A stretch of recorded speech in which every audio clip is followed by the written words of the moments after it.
Hello, everyone. Welcome back to season 2 of Brown People Problems. And I'm so happy that you're all here. If you're new here, Brown People Problems is a podcast where I sit down with hosts from around the world and we chat about experiences of brown folks and what it really just looks like to navigate life while being brown. Today, I have with me Dr. Julia Sain, who's a psychologist, to talk about parenting, South Asian parenting, raising emotionally resilient children. So a lot of exciting topics that are very, very close to my heart. Dr. Julia Sain is a clinical and counseling psychologist of South Asian descent with a full-time private practice in Toronto. She's a 10th generation of Dr. Sain. That's very cool. And is known as a possibility psychologist because she believes with awareness and intention, we can create unlimited possibilities. She also has 2 daughters. One is a singer-songwriter, another is in engineering, and she's been practicing for over 20 years. And she's really passionate about helping other South Asian parents learn how to build unconditional confidence in their children and also themselves, because that's really important, right? To be genuinely happy and successful, and I absolutely love that. She's also just launched an I Believe in You League, which we'll be hearing more about today, which is really just a collective for South Asian parents where we learn how to raise our children to have unconditional confidence. Oh, that sounds so good. Welcome, Julia. Thank you, Nikita. It's so nice to have me here. I just love that you do this incredible podcast. It really is so important, and it's just really I've been listening to it. I've been loving the content and everybody you're bringing in. So thank you for actually doing this and for having me here. Oh, of course. Thank you so much for your kind words. And when we met and we met at a networking event a few months ago, and I was just so fascinated by the work that you do. And parenting is something that, we know that comes up in therapy time and time again. And even just outside of therapy, it's a topic very, very close to my heart. I'm in that space in my life now where I'm getting asked a lot when I'm going to be having kids. And so I wonder why. And so parenting is something that I have been reflecting on very, very actively in my personal life. And I am just like professionally, but also personally really excited to get into it today. I think you do some really lovely work. Thank you. Thank you. Yeah, let's go. Love it. Perfect. So tell us a little bit about that I Believe in You League for South Asian Parents program. That sounds really fascinating. Sure. Yeah. This was something, so I've been doing parenting for years, but not necessarily only with South Asians, just in general. But then more and more South Asians were coming into my practice, which isn't surprising as a brown therapist myself. Of course, you sort of just naturally draw in people who have similar background. So as that was building out, I was realizing that there was a lack of resources for South Asian parents to connect and share in a safe way. And I say that because, as South Asians, we were sort of taught to keep things secret, right? You don't share with the challenges that are going on in the home and all of that. You keep it inside. And if you share, it's almost shameful, right? And yet, unless we share and we connect, we're never going to be able to shine, right? So it's really an important place where I thought that, let's bring a safe space to South Asian parents where they can share, connect, learn, be guided, feel validated, all of those things. And then we can grow as a community because we can in this generation, right? It's safe to do so now, thankfully, at least here especially. So it's time. And I think that we all need that supportive space to be able to do this because change isn't simple, right? But with support, it can be done. And that was the whole purpose of the I Believe in You League. That was the foundation for it, right? That was the kind of why I thought about it. And then it grew into the unconditionally confident sort of kids, right? So you mentioned that I have 2 kids. One did the traditional path, the engineering. She's an architectural engineering. She was clear on that. And as a parent, as a South Asian parent, that kind of path was simpler. Like I knew what to expect. I knew how to guide her. It was her. But then the other one decided to go into singing, and she's a singer-songwriter. So that was a whole new world. And I'm very clear though that with my kids, I want to hear what they want, and then I'll be their resource. So Mm, with the engineering, it was easy to be the resource because again, I knew, mm, because our backgrounds are all, the doctors, lawyers, engineers. We get that world. But this world of the arts or singer-songwriter was new. But I was willing to figure out how to support her through that. mm, And this is where I think the unconditional confidence in me and them comes in. Does that mm, make sense? Like mhm, really hearing them so mm, that we can then help them grow into exactly who they want to be, mm. and be really successful and happy in the Yeah. end. Yeah, I love that. Yeah, it sounds like you're wanting to create like a really safe and open environment for parents who come to you, right? And helping them explore how they can support, guide, but also support their children. totally. And Yeah, share with each other, right? Like yeah. there's so many so many challenges with parenting, and like I get that. It is while there's some guidance we can give, it's still unique to each child. So we have to always be ready to kind of tweak and pivot a little bit depending on the personality of the child and what their needs are. So we need that support with each other. It's necessary. We can't do it alone. We don't need to. Absolutely. And I would imagine too, support that is perhaps outside of our families and our, like extended family, support that is perhaps through like an educator such as yourself, maybe evidence-based support that is maybe different than some like cultural and more anecdotal learning experiences. Not that those aren't valuable, but I believe that that's what often I think sticking to what has been done is a really great way of perpetuating trauma in our communities, right? Without necessarily thinking about it critically. So I also get the sense that that's what you offer, like a new space and a new perspective in many ways. Totally. Yeah, absolutely. I agree with you 100% around the trauma that can be continued through the generations. And like, I think that the really key piece here is to recognize that in the past, it's been very fear-based, right? Parenting, like the worry, the fear. And it made sense. There was a lot of things in our histories, culturally, that we needed to stay in that fear mode to actually survive. Hmm. I totally understand where it comes from. I have full compassion for all our past generations around that. And again, today, things are shifting. We have resources, we have greater safety, we have independence in that sense. We really are in a place now where we can make that change Hmm. and break that generational fear-based pattern that really doesn't serve us anymore. That's the goal there. Hmm. Yeah, that's a really lovely insight. Yeah, it has been very fear-based. I think about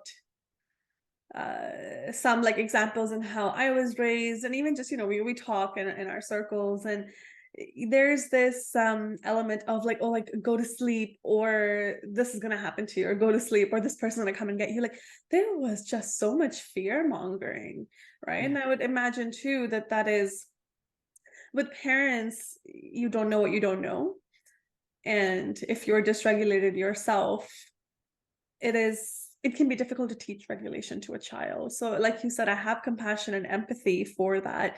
But even just these like tiny ways where we really see fear come up in how we raise our children is just so fascinating. Yeah, it really is. It's in our DNA, right? Yeah. It's been embedded. So we really do need to be conscious of when it comes up and not be critical of ourselves when it does, but instead acknowledge it and say, okay, that makes sense, right? How do I want to shift that and change that with awareness, Mm. right? Because the goal is not to start being, oh, why do I do this? Oh, I did it again. That is not helpful, right? It really is. Okay, I did. Yeah, I'm human. There's so many layers to me. And so now that I've seen it and I don't like the effect it's having on me or my children, how can I shift that? And that's Yeah. what the IB League is about, so that we can really create the nuances of the South Asian, even Asian, influences that will now be able to be brought to awareness and shifted in kind ways. Mm. Yeah, being able to and be willing to unlearn a lot of what we have learned and being open to new forms of learning when it comes to child rearing. Because one of the narratives that I've really noticed, even in, like the millennial generation, around parenting is that, oh, like, like when you figure it out as it happens, or like you figure it out as you have a kid, as you get pregnant. And I don't know, I feel really sometimes alone in this, but it just really scares me when people say that what do Mm, you mean we're just going to figure it out? um, right. that just sounds like you're leaving so much up to chance. And some might say, well, that is a more like relaxed perspective, and I can be like a little bit neurotic and cynical as a person, but that just sounds to me so frightening, this idea of, oh, like everything works out, like we'll figure it out. And I think we really need to undo that as a community. Totally, totally. I mean, it's so interesting because normally as a mindset, I think we'll figure it out is a good mindset to have, meaning I have the capacity to figure it out. But it Mm. doesn't mean that I don't need to learn a skill. Like to Oh. figure it out means I need to learn the skill. Like that's what that means. So the unconditional confidence is I know I can, Mm. but what do I need to now do to be able to do that? Right. So that's where we seek the resources. That's where we seek the learning and the guidance because it's there now. Right. Mm. Like there's so many platforms and so many places to learn about parenting in general. And then this is why I'm creating this one for the South Asians as well. But it's available, which it wasn't in the past. You kind of had to wing it in the past. I mean, there was no choice. So that was just you have a baby and then suddenly you're a parent and that's it. But more and more research has shown us that parenting is a skill that has to be learned just like any other job, really. Mm. We would never send someone out to be a doctor without We'll going to figure it med out. school. It's just it's not going to happen.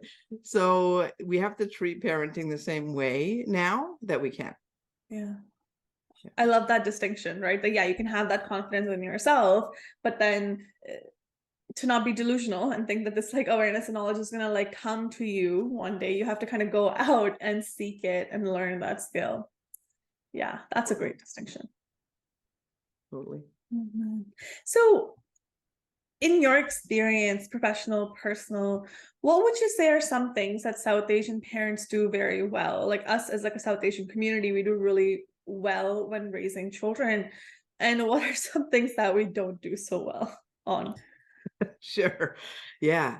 What I love about our community is there's two main things actually. One is you just know there is community around you Mm. to seek support from, right? There are people around, and where the values that we're raised with are around community and connection that way, right? When you go back, I mean, I'm from India, like we're from Calcutta, so there's a lot of energy in Calcutta, a lot of vibe, right? And it's so beautiful. When I go back there, you just feel it just feels like everyone is lifting you, like everyone is with you because of the vibration. And I love that, right? There's such a caring and kindness that comes from there. And that is something that's very important. They're also very, very interested in their children, right? South Asians, they take a lot of interest. They're engaging in it. What are you doing? How are you doing it? What's, what do you like? So that's a really good thing to be interested in our children. So the investment in their children, right? They're invested in their children's wellness and how they're doing. What I would say would go the other way is when we go too much into that. Mm. Right? When we take that, we become over invested, and then they have to like meet expectations that are maybe unrealistic to who they are and things like that. That's where it starts to go a little bit the other side, and not so helpful anymore. But overall, I would say the community, that connection, that knowing that there's just these people, in your like behind you sort of thing, right? That's a very important piece. I don't know about you, but when I grew up, my parents were immigrants. They came here.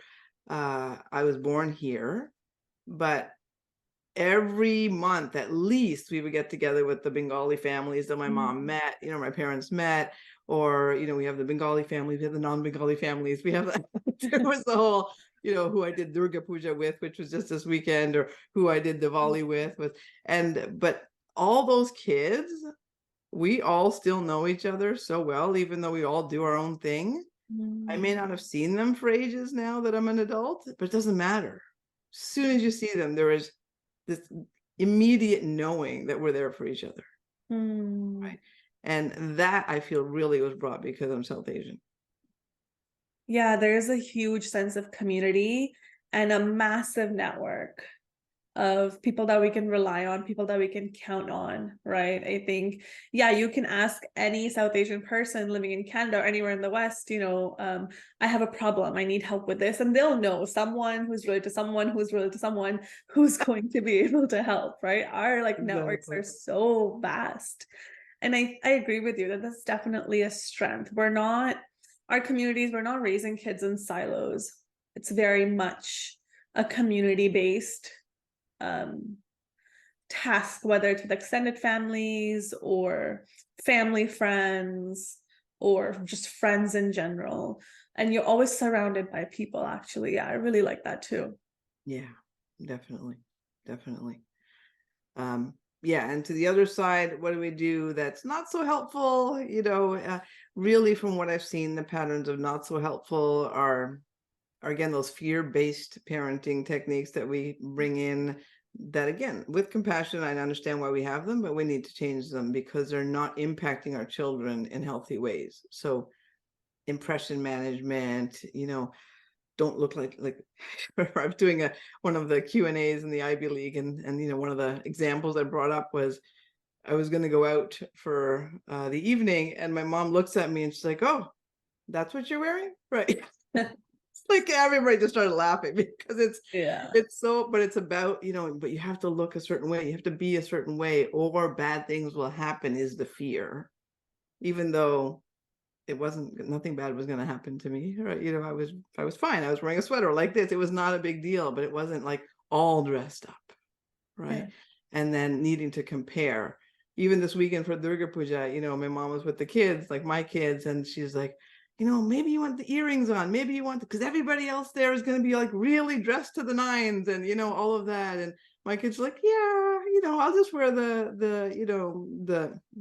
salwar and all that, but not so much jewelry, maybe. So it was an interesting dynamic to see my mother's, but I want to make sure you're fitting in, Mm, but it's coming across as you're not enough, mm. right? For the kids, but thankfully my kids understand all that, and they're just like, no, it's okay, Didi, we're good. So they were able to navigate that. My mom sort of accepted it, but yeah, there's that piece, right? Comparisons, Yeah. impressions. Yeah, and that makes a lot of sense, right? When you say that, because this fear of being ostracized from the community is very real with like our history of like colonialism and all that jazz. But Exactly. when our belonging, our space in the community feels threatened, like that invokes a lot of fear, right? And a lot of South Asian folks. And I think you really hit the nail on the head when you said it's coming from a place of I want you to fit in, but it's translating as you are not being enough, you're not doing enough, and you need to do more or be someone different. And that's where the message really gets lost, and for kids, it starts to feel like, well, no matter how much I do, it's not enough, or you're always complaining, and that's where the Exactly. rift starts to happen. Exactly. Exactly. Mm. And I have to say that Brene Brown did research on belonging because that's her thing. And she said the best quote I've ever heard, which is, the opposite of belonging is fitting in. Mm. And it's a very interesting thing because our goal is to help, right? Like, think about it. Exactly. You got to think about it. Mm. The opposite of belonging is fitting in. Mm. So if I have to try to fit in, then I'm actually not belonging. Mm. Yet that's how we were raised. Try and fit in, try and fit in, try and fit in. And Mm. thinking that we're going to be in this nice, beautiful feeling of belonging. But feeling of belonging means I'm accepted as I am for who I am. Mm. Then I belong, right? Then the true like threat goes away. But if I'm going in thinking, am I fitting in? Am I fitting in? That anxiety is just staying because I'm like assessing with it like a radar. Did I wear the right clothing? Did I fit in? Am I, enough? Instead of, I walk in, I know I'm good, I feel good about me, and I feel like I belong. Right. Yeah, wow, it's really powerful. That makes me think about though, our majority of the South Asian communities, are we ready to accept folks for who they are and just who they are, and not necessarily, like their ability to fit in and camouflage? Um, So That's are maybe we something to think ready? about. It's a good question. Are we ready, or are we ever going to be ready? Because it's like embedded in us. So it's never going to feel, oh yeah, no problem. I'll just change my mind and we can all just go ahead and just belong as we are. It's going to feel uncomfortable. It's going to feel scary, right? Even trying to do that. So let's say, since I'm on this Durga Puja example this weekend, let's say we decided, no, you know what, the kids are just going to wear t-shirts and jeans and they're just going to go, right? If that's what they wear. That's not what they actually wear, but I'm just saying so. T-shirt and jeans, and they want to just go in like that.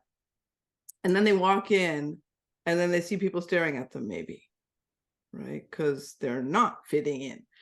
And that would be now our job as a parent and their job as the kids to soothe and comfort that part of them that's feeling scared and ostracized and all of the things, and help them to see that actually it's not dangerous anymore.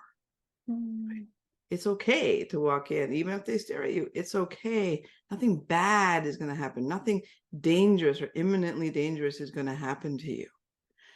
But our system, our brain actually reacts as if it is because of the past. So our job is to actually learn strategies to soothe and comfort our emotional system and regulate that in a kind, loving way so that we can then be okay. So the more we do that over time, then it won't feel like anything, and we'll be okay to show up how we want to show up. So I did create a tool for that. I did it through the Ivy League, but it's called, if you're feeling triggered, you're supposed to be fabulous. And BFAB is the acronym. So the idea there is, again, for emotion regulation. So it's breathe for the B. E is for empathy. So it's not for explanations or any kind of evidence gathering. It's actually just empathy, which I'll go through an example in a minute. F is for facts, which is that we are safe right here, right now, even though all this is happening. F for fact. A is for affirm, and it's just to kind of give yourself a hug, right? You know, which is a physiological hug that I'll teach as well. And then B, the final B, is for believe. I can do this, right? So an example would be, let's say I walked in with that t-shirt, people are staring at me, I'm starting to feel very uncomfortable, and you know, my stomach's feeling sick, my heart's racing maybe a little bit, I'm thinking, I gotta run, I made a mistake, I shouldn't have come like this, and I want to run away. Instead, we're going to allow ourselves to just put our hand on our heart, maybe a hand on the belly if you can, you know, and take slow, deep breaths, right? Starting with a 4-second inhale and a 6-second exhale, and just activating our vagus nerve so we start to regulate. Then after a few of those rounds of breathing, we empathize.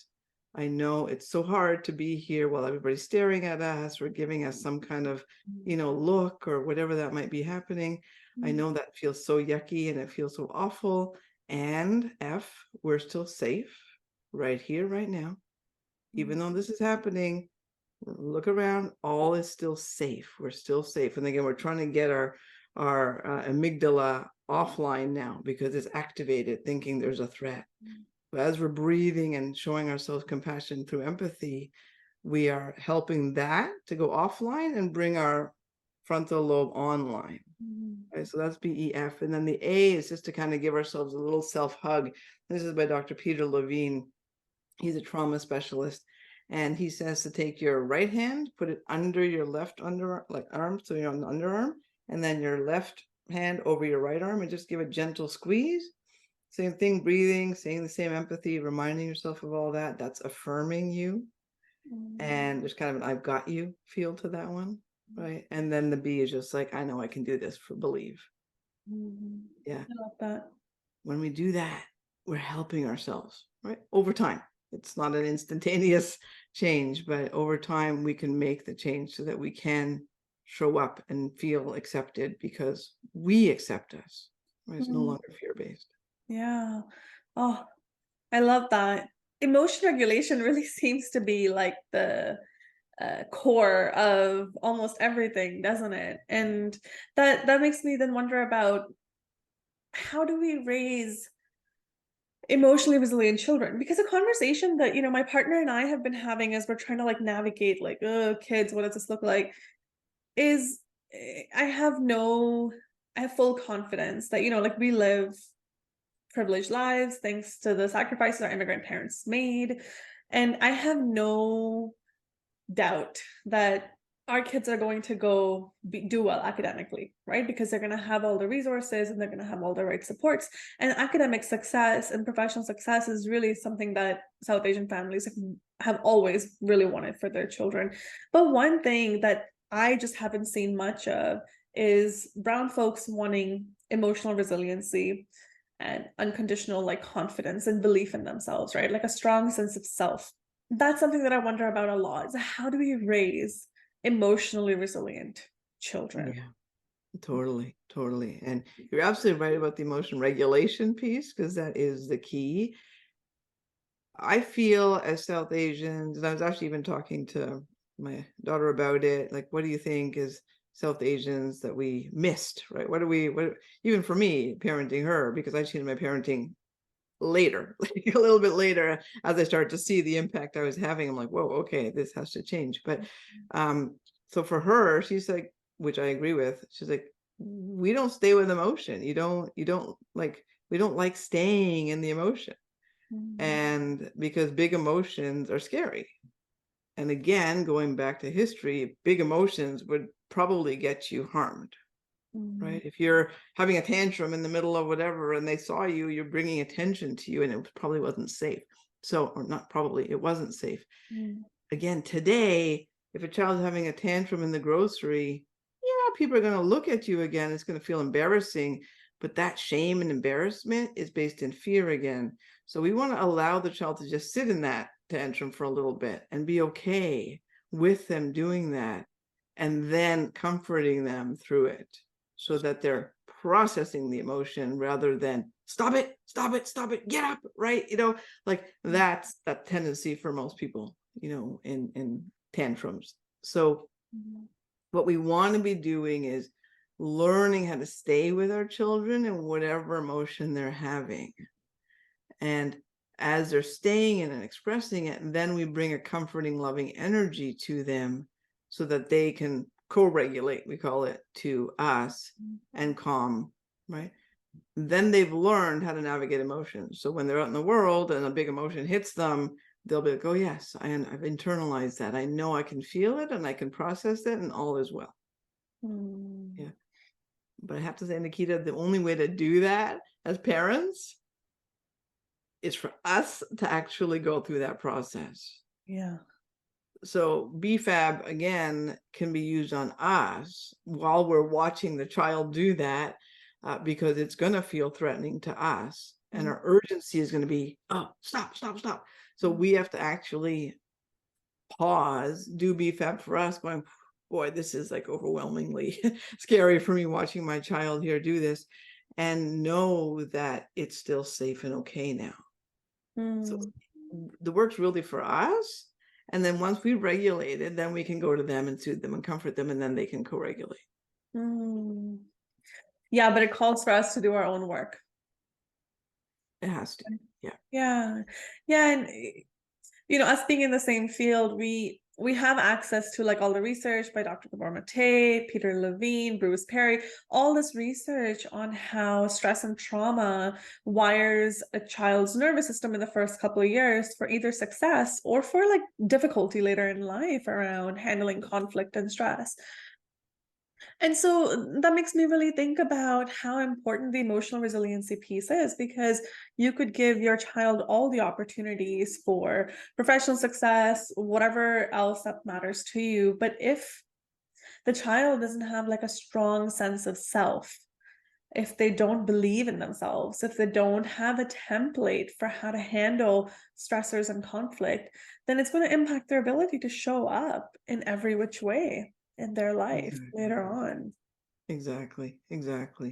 Which is why we have to do our own work so that we can, one, role model it, but also, more importantly, again, guide them on that through this co-regulation piece, through really taking an interest in what they want and being that resource, through yeah, there's so many different little techniques that there are to share with them and be with them that help them feel and internalize that we really get them, and we are behind them, like an I've got you kind of feel, right? And I believe in you. And so from 0 to 2, I do, or 0 to 6, to be honest, even 0 to 9, you could probably start doing it.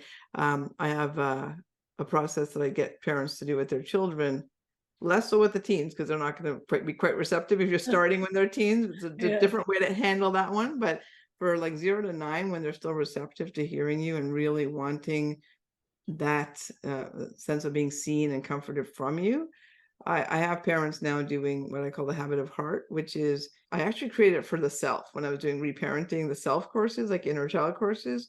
But I'm realizing you can also very easily apply it to your children. So what you're going to say is, you're going to look at them and you're just going to say on a daily basis, maybe when you're going to bed or when you wake up in the morning, and it's just going to be a routine. And you're going to say, I've got you, because that immediately helps them feel supported and comforted right out of the gate. I've got you. You're safe with me, and I believe in you.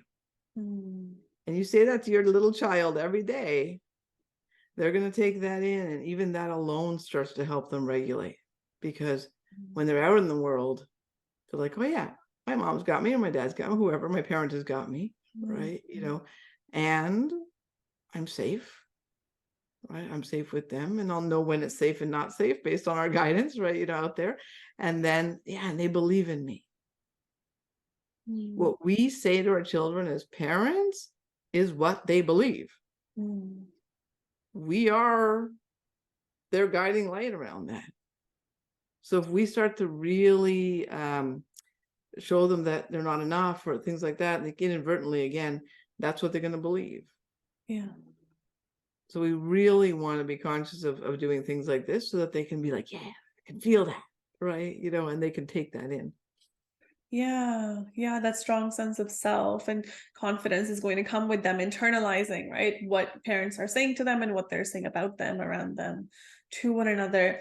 So it seems like you're saying the emotion regulation piece and good communication and positive affirmations, that's a really big part of raising emotionally resilient children.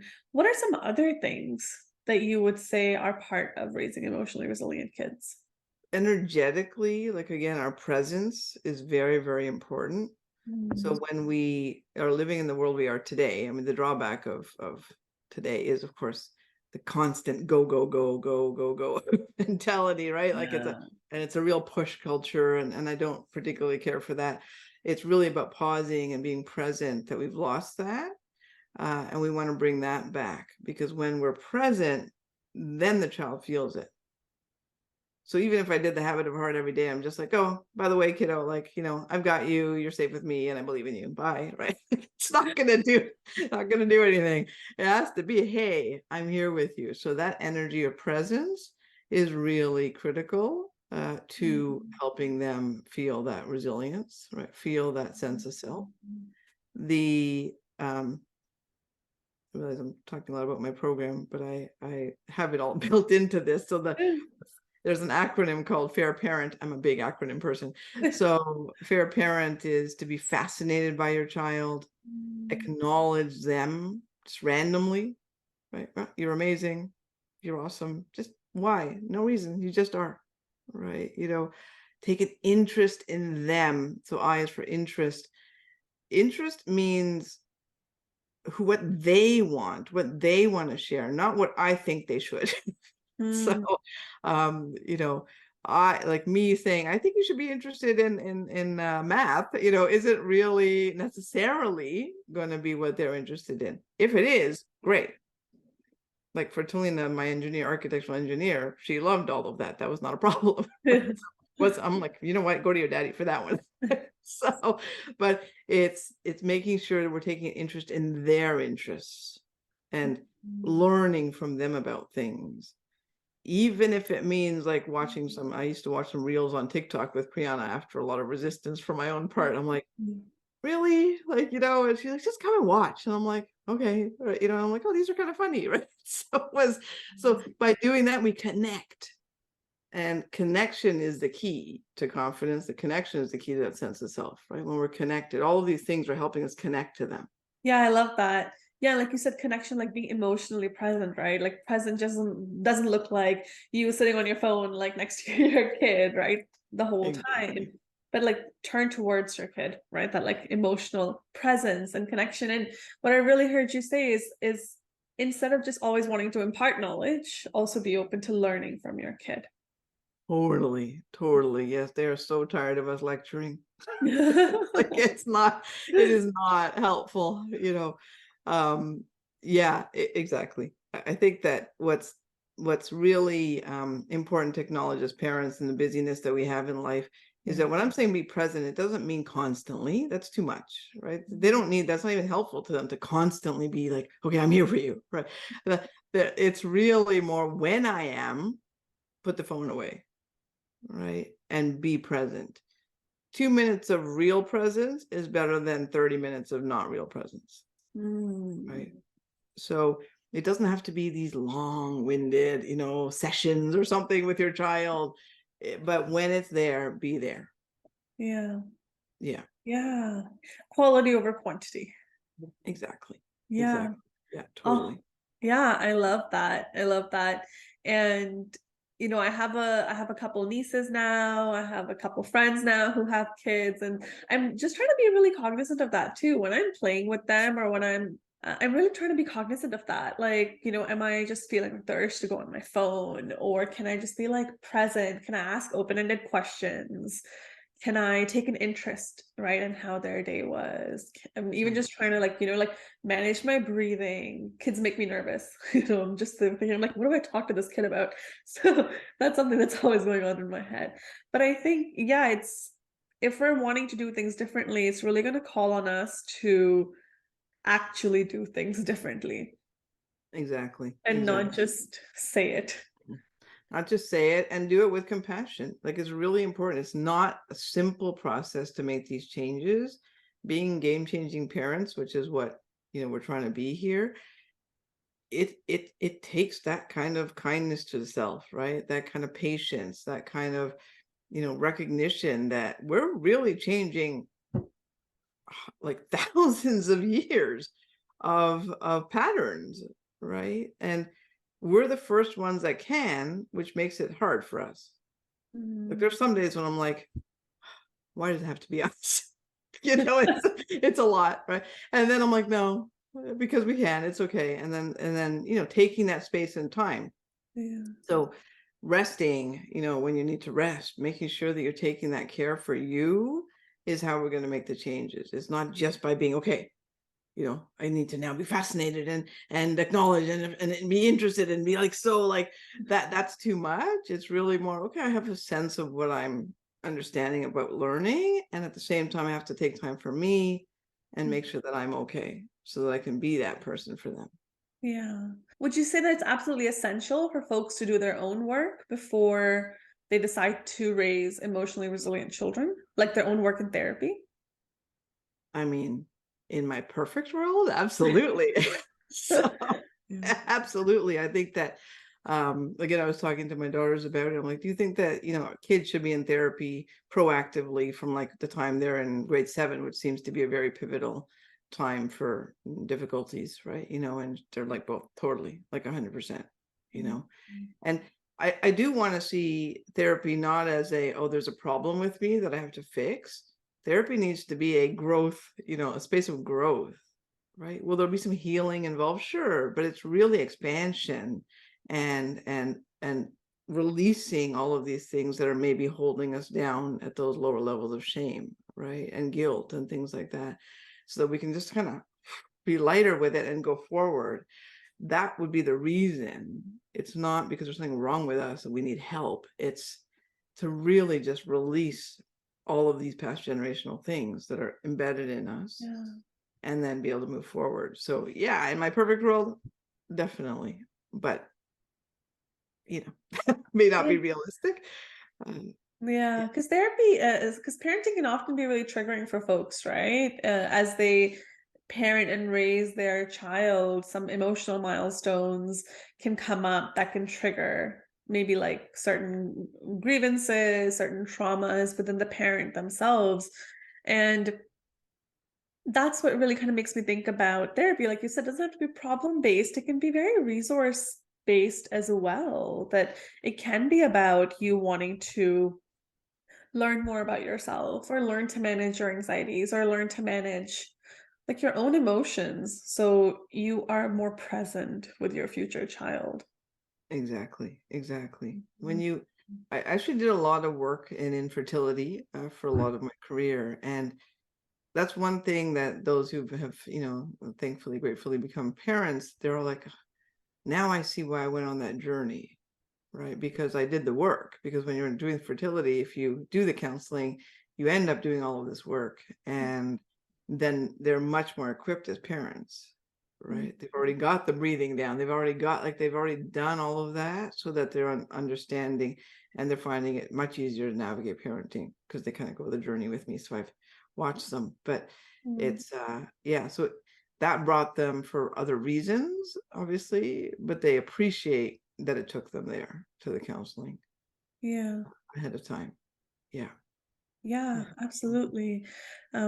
Yeah, I don't know if us not doing the work is going to be, if we're ever gonna look back and say, yeah, I'm glad I didn't work on myself before I decided to have a kid, right? I think it is, if not essential, then extremely important. And something that I've started doing is in my life, whenever like folks are pregnant, friends are pregnant, anyone in family is expecting a baby, now I'm gifting them, in addition to things for the baby, I've decided to gift them I don't know if you know her, Dr.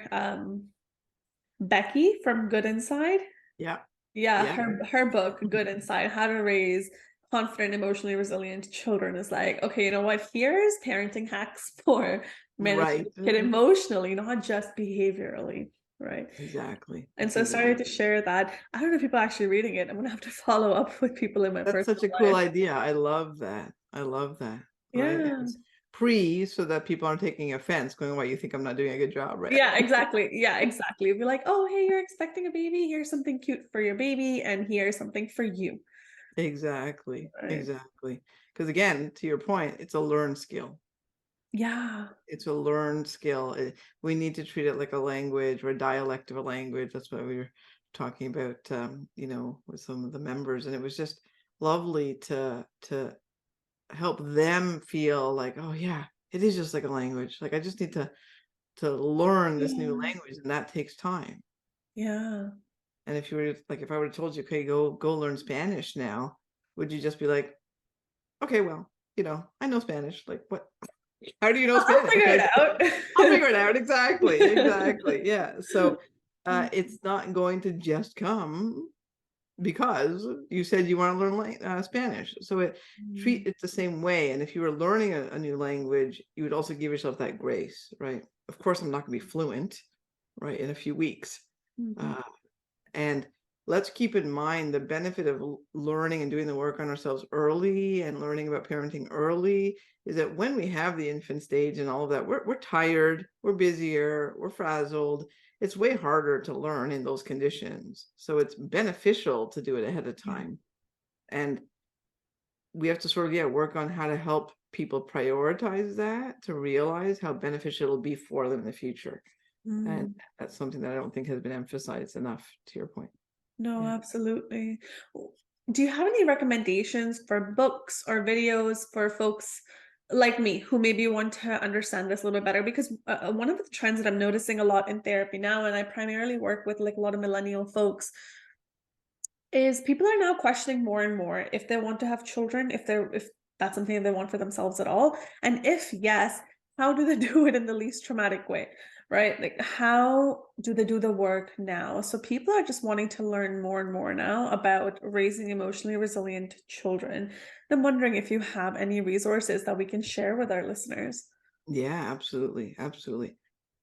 So Dr. Shafali Sabari, who is a South Asian psychologist from New York, I'm pretty sure, she, I feel, is a pioneer for us when it comes to parenting and especially being a South Asian as well. She has a book called Out of Control. She has another book called The Conscious Parent. and she has another book on the self, and I cannot remember. I think it's Radical Awakening or something, but it's around awakening. Sorry, I'm just forgetting the name of her That's other okay. book, but look her up, Tsabary, Sabari. And so she has many, many resources. I mean, there's a lot of great parenting experts out there, like you said, Dr. Becky and several others. I have my book out there. It's called Too Tired to Parent, and it's a tiny, tiny book because I believe that people don't have time to read, so they won't. So it's like literally less than 100 pages, and it's got like strategies for you to do self-care, self-awareness, and self-reflection. Like it's a process. So it's take the CAR, care, awareness, reflection. Oh, Um, and so that's there. I will just say that when I wrote it, because I was trying to make it so tiny, I feel like I missed out on like storytelling and compassionate kind of statements in it. It's very much more a like manual in some ways. yeah. To just, if you want to just get straight to it, those are really good, but don't expect like the stories and the whole you're like feeling like so validated. That's where Ivy League comes in, because Okay. for me that's what that's about, right? Yeah, and resource wise, if you're a South Asian parent, obviously I would love for you to join the Ivy League. It's a monthly or yearly, very affordable membership where we really do learn all the things that you just mentioned in order to raise those resilient kids. So Yeah. Oh, I love those. Thank you. Yeah, especially I think we have a good mix of the more like theoretical and storytelling and practical, because some folks are just looking for tell me like what to do and what not to do. Right. So I think that your book sounds really cool as well. I'm going to check it out. for sure. Yeah. Yeah. Thank you. Yeah. I also want to mention that Dr. Dan Siegel's work on attachment and just parenting in general is phenomenal. Yeah, Absolutely. And I yeah, know Dr. Becky in Good Inside, she has a couple chapters on attachment and explaining some of those hallmark experiments and whatnot. But I think, yeah, there's not enough that we can read on attachment. It's never enough. exactly. Yeah. Yeah, definitely. Oh, I will have all of these resources in the description notes and the show notes below. So definitely check those out for those listening, and the links will be there as well, along with the website for Julia and all of her information. If you'd like to reach out and look at her work a little bit more, feel free to do that as well. This was such a great conversation. Thank you so much for joining me today. I feel like I've learned a lot, and I'm sure our listeners have too. Thank you. Thank you. You had great questions. I loved it. It was so fun. This is beautiful, and I look forward to seeing you again. Yeah, thank you so much. Thanks so much for listening today, everyone. Stay tuned for our disclaimer as always. The guest and the host of Brown People Problems do not offer individualized therapeutic or medical advice, and our conversations should not be interpreted as such. This podcast is not a replacement for therapy. This podcast exists for educational purposes only. Please consider your circumstances and engage with the content mindfully.